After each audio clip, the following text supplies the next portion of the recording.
It's a pleasure for me to be with you to share some of my ideas with you. It is a very good afternoon. The subject given to me is neo cash and consumer spend. Now, the agenda for me is I have I think four items in my agenda.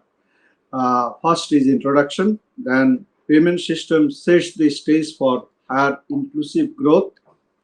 What are our challenges? What we expect in the next few years.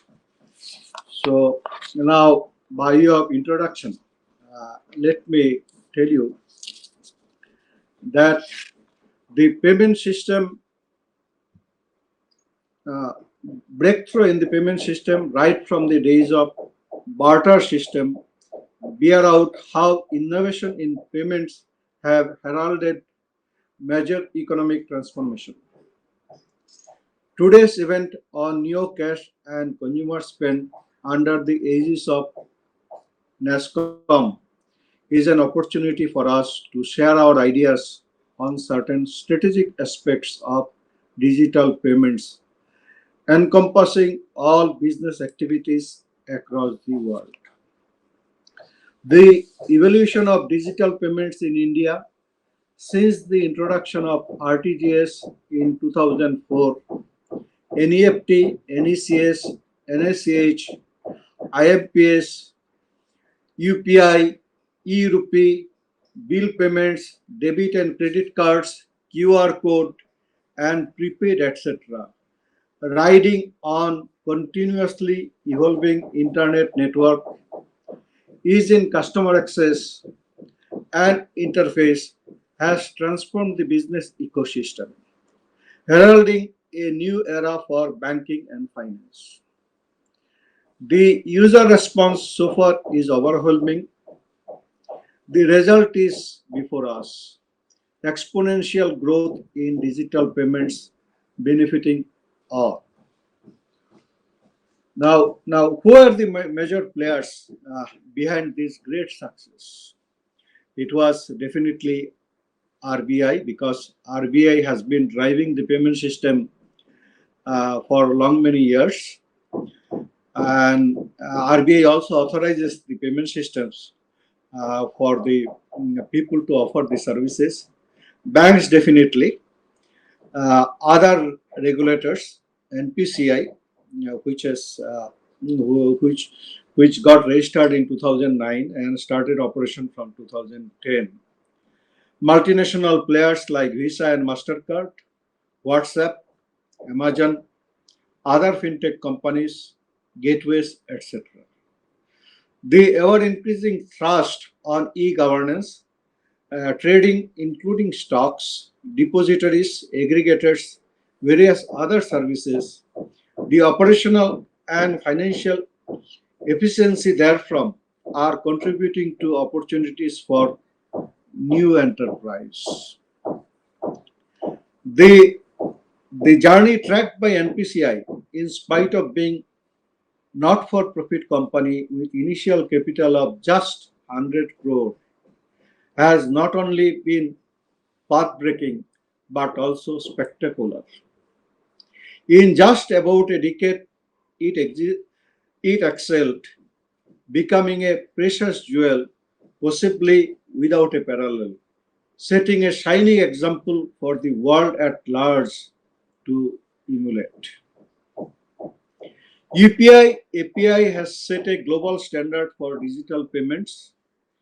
We had 4.8 billion UPI transactions in November 2021, just concluded month.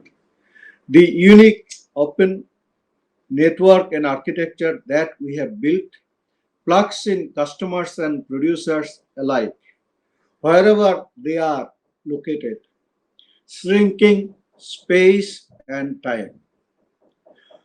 Open Network for Digital Commerce, ONDC, as it is being called, as a non-profit company, just appeared in the newspaper for multiple purposes, as soon to be in the offing is expected to take us to new horizons. I think this is I think is a very very important initiative. I look forward to. What does it spell for the industry and the economy? That is the question I leave as a part of introduction. Now coming to the next, it sets the stage for higher inclusive growth. To imagine the potential for socio-economic transformation, we need to understand the nexus between real sector and financial sector. Real sector produces, financial sector facilitates, along with the optimality in use of resources. With the rapid advancement in technology and analytics, it is possible to take India to its rightful place in global ranking. We need to take full advantage of business opportunities through building bridges globally, setting our imaginations on business opportunities, identify gaps, and develop innovative solutions to compete globally. The top companies like Amazon and Google have set examples on massive scale economy. But we have enough space for fintech companies to contribute to sustain high and balanced growth. I repeat, sustain high and balanced growth. By sustain, I'll be happy if we can have about 10% and above growth. And according to me, we have the potential if we can tap the resources optimally using our demographic strength of versatile and young talent. That's also very important. We have demographic advantage, but that advantage we have not been able to translate into what we look forward to for giving impetus for growth. And by growth, I mean inclusive growth. See, fortune lies in the bottom of the pyramid, as management guru C.K. Prahlad, who is no more, but he was a champion of this. Let me explain it with illustrative examples. India has more fertile arable land than China, but the yield rate is much lower in comparison. To raise productivity, farmers need finance for capital formation and smart farming. Though MFIs often charge a usurious interest rate of 25% plus, farmers rarely default. MSMEs are similarly placed. The risk return curve for these two sectors, employing most of the workers, is generally better than corporate counterpart, where we have witnessed 80% of NPS uh, are attributable to the corporate sector. And this is what lending banks need to really understand, and I think look forward to how they should do the business. We should integrate small business establishments and their customer using GIS, geographical information system, so that all small places, their traders and the customers, we can bring it as a part of hub, and we can take along the small people along with the large people to support business, because that is what will bring about a inclusive growth. The proposed ONDC, just I mentioned, or similar enterprise could build bridges with the bottom half of the people to make them equal partners in the growth process. Now let me go to the third issue, that what are our challenges. Payment service providers can get into or tie up with e-commerce, banking and finance, trade and transport, securities trading, utility services, etc.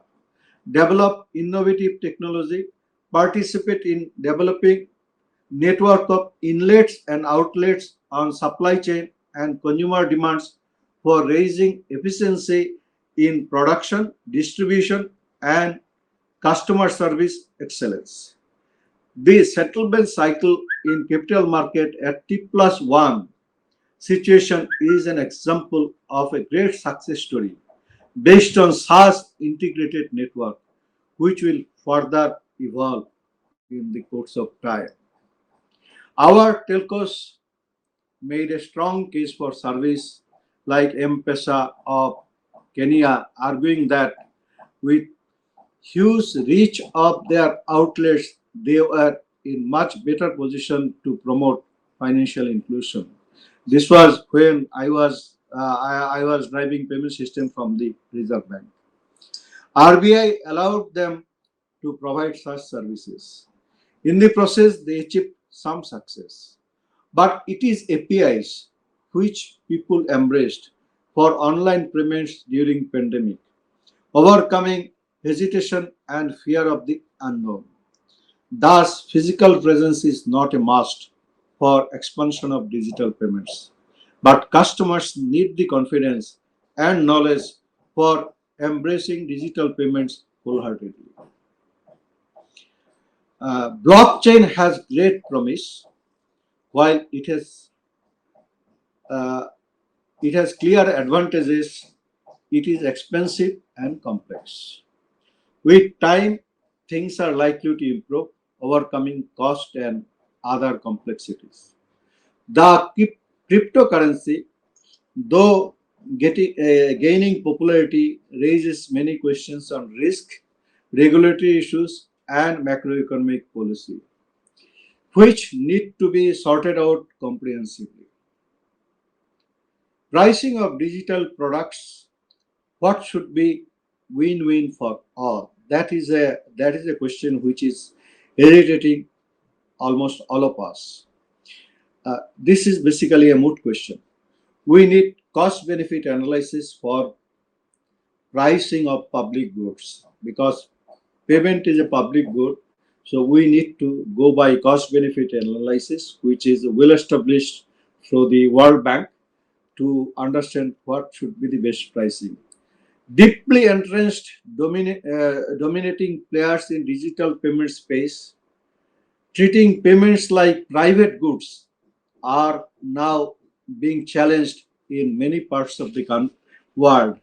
And possibly India has played a role through NPCI that you see, insofar as payments is concerned, it has to be less profit, but the high scale business. What we expect in the next few years? Digital payments would continue to have exponential growth, offering boundless opportunities. Banks and fintech companies have the responsibility to integrate bottom up, offering innovative solutions in partnership with business.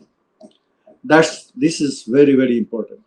Empirically validated patterns and dependencies, which is partly economics, partly data science, including role of digital payments in financial inclusion and inclusive growth, are key to sustain broad-based consumer demand.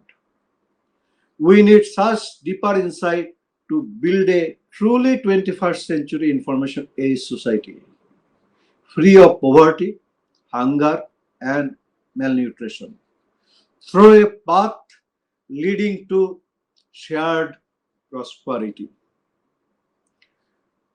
To conclude, spread of digital payments as a significant springboard for expansion of business. Why I said a springboard? Because it allows us many other banks to ride on it. Uh, Raising productivity and competitiveness in global context is likely to be highly impactful for accelerated economic transformation, resulting in improved quality at an efficient cost to the ultimate consumer of goods and services. Further, we need to keep in mind that digital payment is a very important component of public good, which impacts far beyond usual corporate profit motive. We have many more miles to go along digital path, taking advantage of superior connectivity in the offing, particularly with 5G coming up very soon, and the of course the connectivity network bandwidth availability also, and the globally integrated competitive world in which we have an edge. I look forward with confidence that this conclave will throw up a large horizon with milestones for exemplary achievement on application of digital technology to ensure that cash transactions are minimal and also charter a path breaking journey enhancing consumer demand. And consumer demand can be really a demand if it is backed by higher income. So these are my thoughts for today's keynote address. Uh, I'll be open to any kind of a question if there is an opportunity. Thank you.